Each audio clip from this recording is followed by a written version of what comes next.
Good morning, Antique and Garden Showcase friends, and welcome back to the channel. Today is going to be something a little bit different than what I normally do. Today we're going to talk about curating a collection and things you should do to make preparations for those collections in the future. Now, while this is kind of morbid thinking to some people who think, well, what am I going to do with the collection after I die? You know, I think about how do I make the collection live on as a whole, and especially when it's something that's very important like this. Today we're going to talk about my grandmother's uh, hand-painted china porcelain collection. She was a bluegrass Kentucky porcelain artist, and she painted numerous pieces over her lifetime, and she passed away in 2001. As a child, I would help her order some of the blanks, the china blanks of the different designs of things that she used to paint on. And it's been really interesting to see, over the years, we've kept all the collection that came to her. She had two sons, and her son is my dad, and his brother lived away in another state. And really strange thing happened a couple of years ago.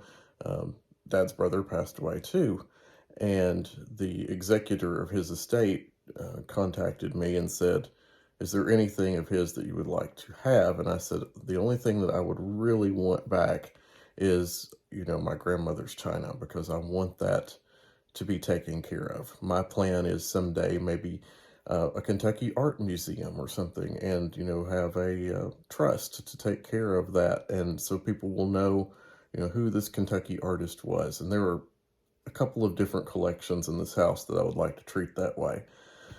But as all things go, sometimes that doesn't work out exactly the way you want to.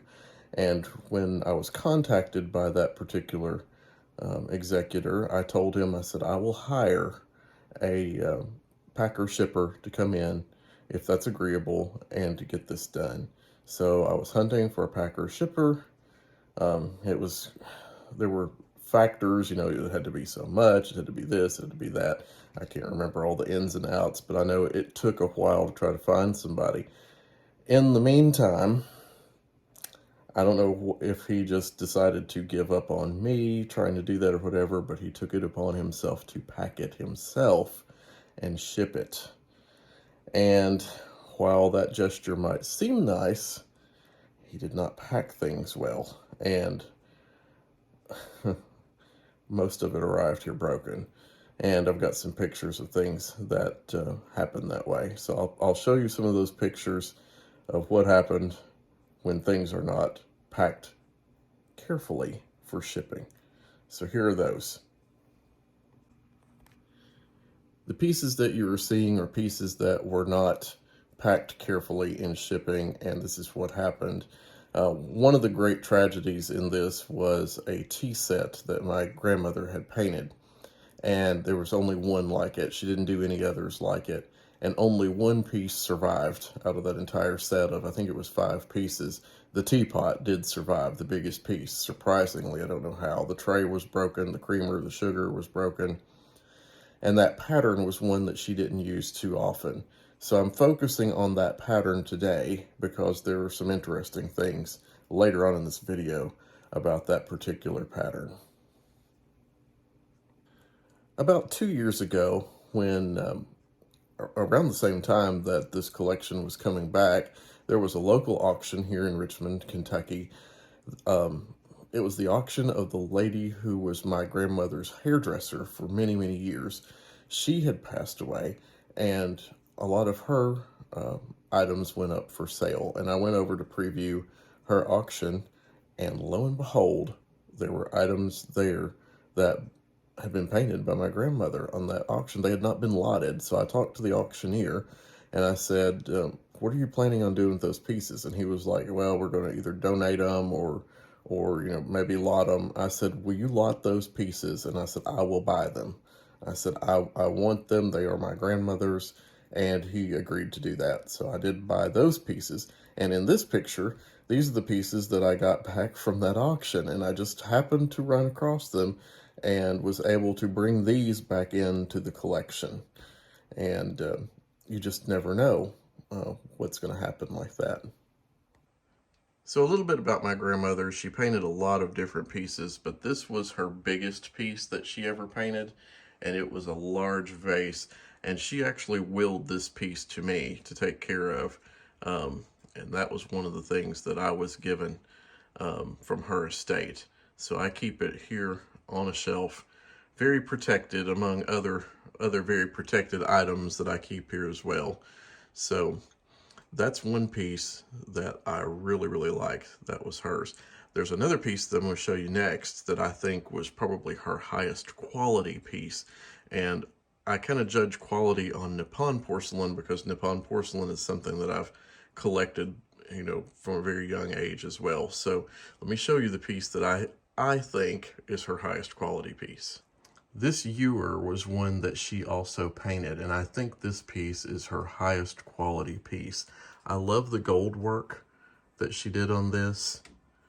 I mean, there's a lot of beautiful gold work around the bottom, but the delicate flowers and the coloring, the shading, everything on this piece was just so well done. This was an early piece. This was in her younger years too.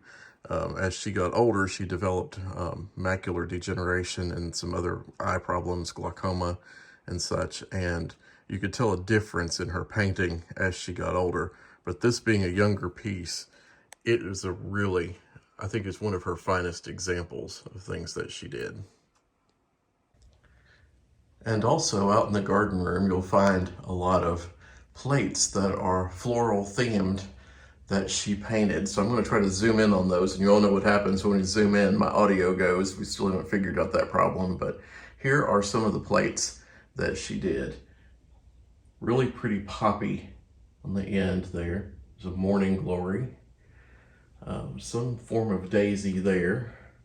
Roses, she did a lot of roses. This plate's kind of interesting where it's kind of split with the color on the side. This one was roses, and it had a lot of filigree work on it, which was kind of unusual. And then another one, all of these were roses on this side. But we keep some of the floral ones out here on the patio room in these plate racks that hang above the door going inside. So there's another, just a tiny portion of her collection. I keep the majority. I can't keep everything out because there was so much that she did. And then, of course, more has come back to me, but I keep it packed in a secure packing and location here in our home. But, it gives me the chance to rotate things out if I so choose to do as well. So you may be wondering, what is this spooky part of the video that's about today? Well, I had another huge surprise when it came to her collection, and it happened almost suddenly. In fact, it was yesterday at the time of this video. I decided after I was doing merchandising work, this has been a very busy week merchandising. I've had probably close to 50 hours of projects, which has been the busiest of the year. And I decided after that I just wanted a break. I thought I'm going to go to a local thrift store that I go in once in a while and just look around, see what they've got in, and just, I don't know, something just like a magnet kept drawing me there that day. So I went in and walked around, and then there's a table to the right of the cash register. Sometimes they put items on. Rarely do I ever look at it, but for some reason today, I thought I'm going to go in there and look at that table. And I walked over, and almost immediately I noticed a piece of china sitting there, and I knew who the artist was. It was my grandmother's piece. I didn't even have to look at the signature on it. I knew it was hers. And when I picked it up, saw the signature, I mean, it was just confirmed. I had never seen this piece. I don't know if it was one she had painted for a church bazaar. Sometimes she did those. Sometimes they did prize giveaways as bluegrass porcelain artist. Whatever. And however it ended up there on a table with a $3 sticker. I mean, the blank cost more than that, I'm sure. It's beyond me. It was just like it was sitting there waiting. So I'm going to show you this piece. Really unusual piece that I found, and I was glad to have it back in the collection. So this is the piece that I found that my grandmother had painted. And strangely enough, if you watch the rest of this video, do you notice what pattern that is? That's the pattern of the tea set that was broken, that come in here, that we only had one piece to. I don't even know where she had this piece, where it ended up. And what's funny is she just signed her first name and not her last name. So I'm thinking it was something she sold or donated to a sale or whatever else, but I know it's her work. And as I was looking at that day, I was like, I know this is hers. And I left the $3 price tag on there.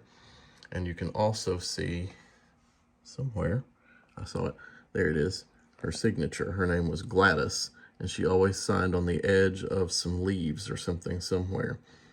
So right there is her name, and $3. So what was really interesting was the guy that was checking me out there, he said, "That's a really pretty piece." I said, "Yeah." I said, "You want to hear a really strange story about that piece?" He's like, "Sure." I said, "Well, that belonged to my grandmother." I said, "She was a bluegrass porcelain artist," and I gave him the whole story and the whole lingo on it. And they were so interested and so amazed that this piece was there. They ended up giving it to me, which I thought was a really nice gesture because, they run on donations anyway. And I have donated to them in the past and continue to do so, whenever I have a chance. But I thought that was really nice of them, and I've done quite a bit of business there as well. But she did a lot of work on this. I mean, she painted it on both sides and also in the middle. But really glad to have this. And like I said, the point of this is to get pieces back that were hers, because I want the entire collection to go where it can be preserved. I don't want to think about this collection being scattered out among hundreds of different places and then never being able to be put back together again. So, when you have a Kentucky artist that way, you want to find those pieces and keep them together. So that was the big surprise for the week. Well, I thank you for watching Antique and Garden Showcase again today. I hope you found this just as interesting as I did. This was a huge surprise week to come across something that, came from your family that has that importance. So anyway, comment, like, subscribe. Love to have you on the channel. Hit the bell. I typically do videos on Wednesdays and Saturdays. Unfortunately, I did miss Wednesday this week. It happens once in a while just because of scheduling conflicts with having a real life job as opposed to having a real life job and a YouTube job. So thank you again for watching. Hope you have a wonderful weekend, and I'll see you next week. Bye.